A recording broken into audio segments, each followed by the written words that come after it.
Many of you will recognize exactly where I am standing. I am, of course, in the little sanctuary, in front of the magnificent stained glass window given by the Manger family, who are the first to be featured in our series. Canon Martin, the revered headmaster of St. Albans, was fond of giving the boys the following advice.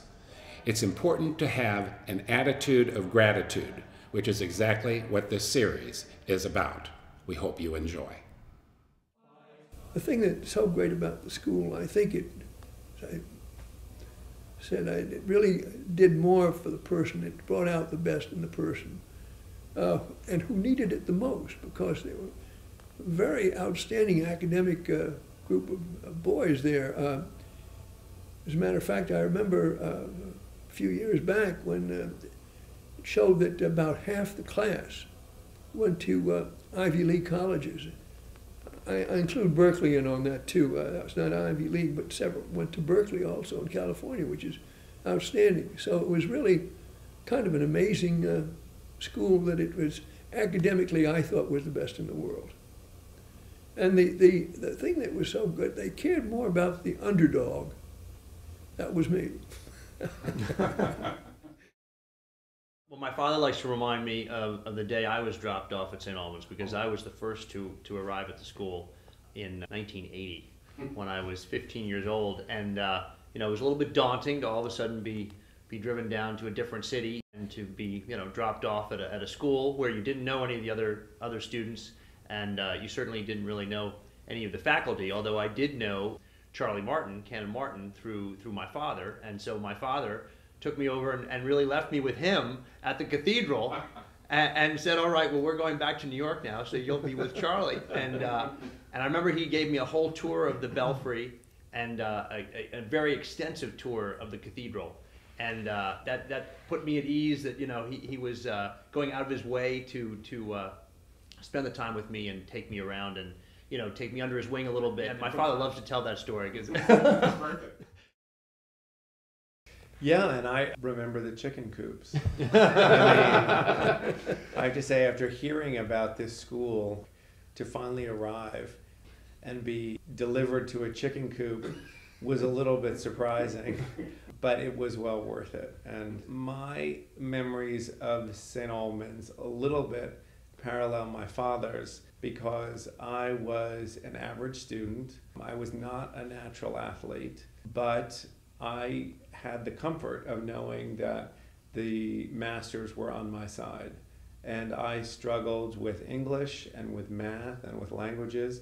And I had tutors like my father, and they really made sure that I knew that I had their support, and they pulled me through. Without them and without the comfort of knowing that they were on my side, it would have been a very challenging experience, because it is a tough school and the living conditions did not make it any easier. But the best thing about the dorm, though, was the people you met and you were friends with. The students who had come from Thailand, from Bangkok, came to New York a year ago and reached out to me, and I had dinner with him and his wife, and we had a great time. So St. Albans, 30 years later, still has the ties that bind.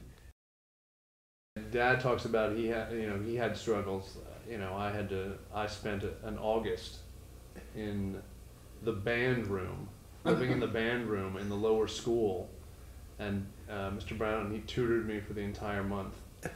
And we actually, I'd say the few days that we didn't stay up until 2 in the morning studying,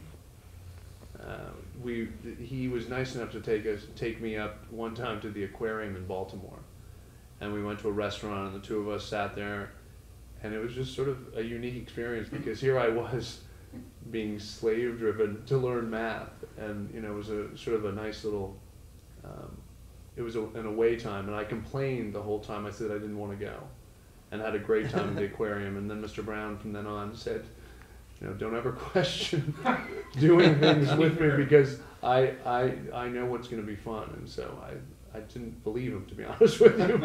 But no, we had a great time.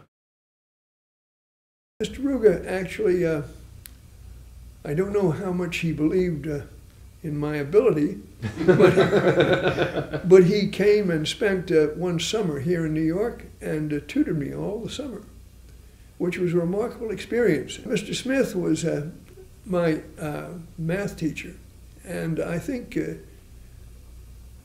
Mr. Ruga and Mr. Smith were probably two of the greatest teachers that have ever lived. I don't think, I mean, not only at St. Albans, but anywhere in the world. I think they were just remarkably able, and it made me into a pretty good math student. As a matter of fact, funny thing about it was that I ended up by tutoring somebody in college when I was the one that needed tutoring when I went to St. Albans. The whole thing about St. Albans is the way we were tied in together as a family, and I think we all cared about doing the right thing. And that's a remarkable result, I think. That's why I put St. Albans ahead of everything. Everybody and everything. It just stands for something very special.